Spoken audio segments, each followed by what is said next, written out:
toma, no hay tristeza y sonrisa pagada que con dinero se puede obtener. Good morning, we are back. Happy New Year, 2023. First day of work, and it's raining. We got a new camera guy, the old camera guy. So, Alonso's knocking off the cobwebs. Anyways, been thinking, I kind of want to do things a little bit different. I kind of want to update you guys more. I feel like I only just show like cars done and doing rips. I'm like, to me, it's an everyday thing building a car, right? Or troubleshooting things, transmissions, fuel systems, the whole nine. But I'm gonna just start showing you guys what goes into all this stuff. So today I'm gonna show you guys Cody Pierce's transmission. I'm just gonna show you what a $70,000 transmission build looks like. So let's go over with my uncle and tear this puppy apart and show you what's up. Pretty good, pretty good. What'd you do, Raul? I was working at the house. Yeah. All the pipes broke. All the pipes broke? All the pipes. My boy went on vacation for a week and forgot how to pull the mechatronics. No, she don't want to come out. There's right, Raul? there's no bolt. He's gonna make sure. I don't like to fool it. You alright? I don't like to break things. So in here you have the shift forks. So these forks, when you build the transmission, have to be in a neutral position. So there's a half moon in there. So you got to make sure that those half moons are fully displayed before you put that on. One of the most common and most mistakes when building these transmissions that people run into, which we did at 1.2, is not neutralizing those. So when you put it in the car and you go to turn on the car, go through the gears, it doesn't pick up either odds or evens. So you got to make sure that those are always in a set position. They do move very, very easy, so you got to be very careful. On the bright side is that they're very easy to put back into place, even if the transmission's on the car. You just got to take the mechatronics out of it. What's called the clutch carrier. Okay, so or stator. Then you got the oil pump gear, driven by this. So as the clutch spins, this gear drives the oil pump. This is what you call a Promax. As I'm sure you guys have seen us and talk about them. It's full Promax stock and assembly. Best of the best clutch that you could possibly put in your car. They still wear, the clutches and friction still wear. I will show you one that wore. Let me see what. So this is a Datsun 909, okay? And again, a clutch is like a brake pad. The harder you drive it, the more it's gonna wear. And you can see this one, how it's burnt up, the steel's burnt up, the frictions are burnt up.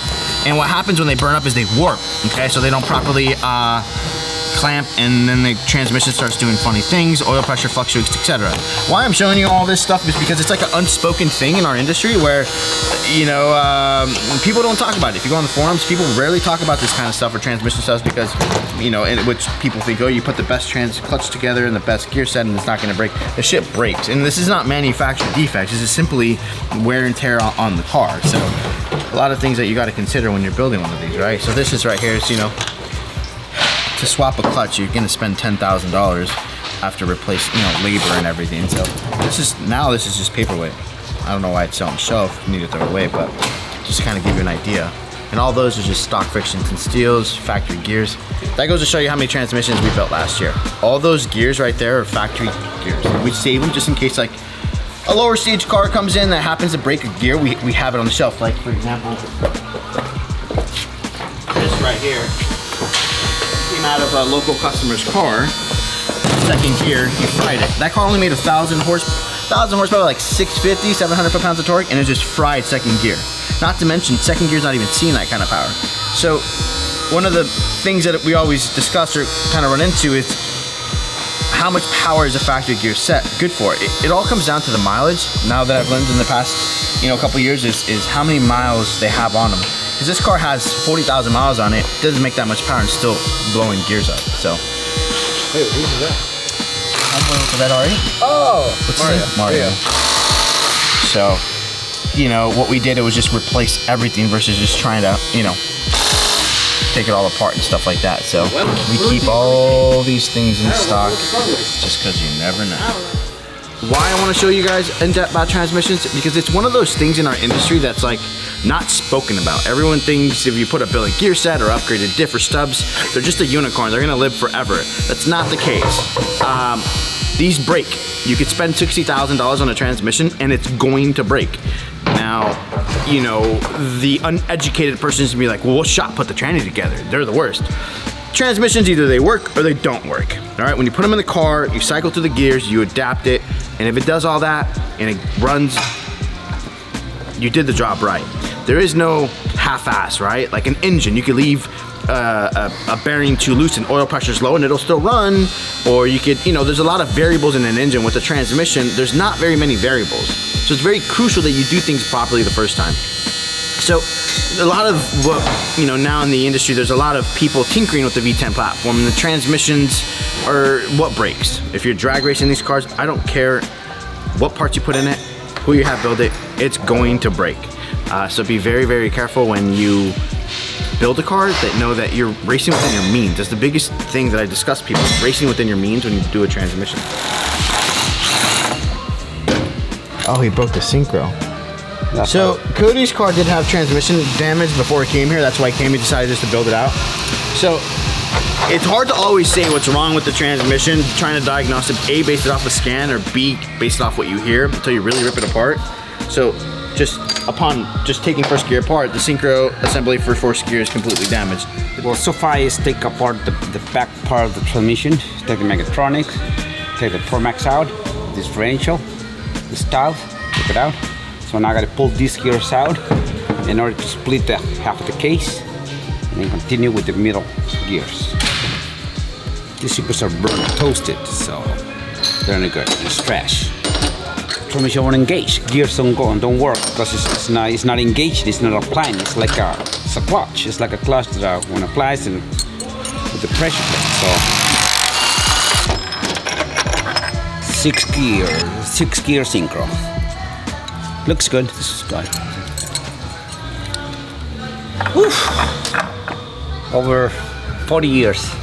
I'm still learning new things day by day. Well, I used to work at any other American transmissions. I used to do Audis, Hondas, Mercedes, any General Motors, Ford, Dodge, Chryslers, any type of transmission I can do it. But yeah, they can. I mean, if you don't know what you're doing, you don't know the steps. They're hard. You got to know what you're doing. If you're not, you're in trouble. Pinion gear. Got to make sure when you get it out, inspect all gears, make sure they're not broken. Check the bearings. Which this is going to be replaced no matter what with a build one. So we got to inspect it. One. Try to split it. I made this special tool in order to split the transmission apart. Without this, there's no way you can. I mean, you can do this and other different ways you can do it, but you're risking to break the main shaft. And with this, very easy and simple,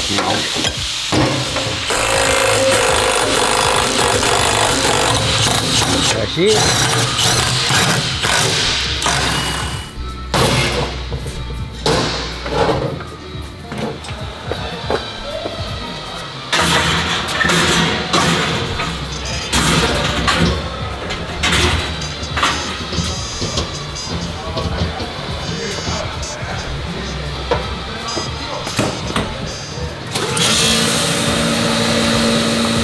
This is a car washer. It'll clean everything, trolley, everything. Next, once we clean up everything, then start putting it together.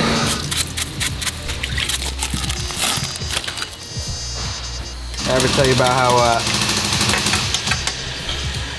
my first job was with this guy? He used to wake me up at 5 in the morning in Denver cold weather to go to work. Build automatic transmission. Little legs. I used to hate it as a kid. Never wanted to learn nothing about transmissions. It's just fuck this. And now it's the most expensive part of the business.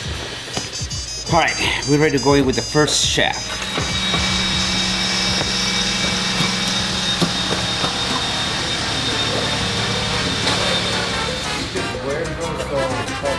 So, hey, what do you guys prefer? Some Chinese Nikes made by some poor kids in China? That's just Indonesia. That's from. I mean, I got a few, but that's different. Anyways, we out here with Cheeto Head, Needs a cut. Yeah, the Cacao Tiger right here. Lava Boy. You'll just get tired of that rolling noise sometimes, I'm just kidding. I know everybody always gets mad at me. What's that stupid noise? I'm like, bro, we're a freaking workshop, We just don't set everything up here just for like 2 clips of videos on YouTube. Where she works. I mean. What happened? Well, what happened was our trailer got stolen. Yeah. So my own trailer got stolen on my property. Now I have to go pay to get my trailer back. Bro. Hey, don't worry guys, I got a video of proof of him saying, oh, they're comfy. I was just trying to make you feel good for being a nerd. I was thinking you were about to talk shit, you know? No. Okay. Hey, wanna play though? Yeah. Alright. Hey, first person to email us a pair of Crocs in black for Alex. Email? Wait. They're gonna email us some Crocs? To ship. 9.5. 9.5. Well, no. They only have it in like one size, you know? Like So 9, 10. Yeah. I'll say 9. 10's probably gonna fit, homie, like those shoes I showed you in the morning, you know? Porque tu tío te manda los tenis que le pediste de los Unites.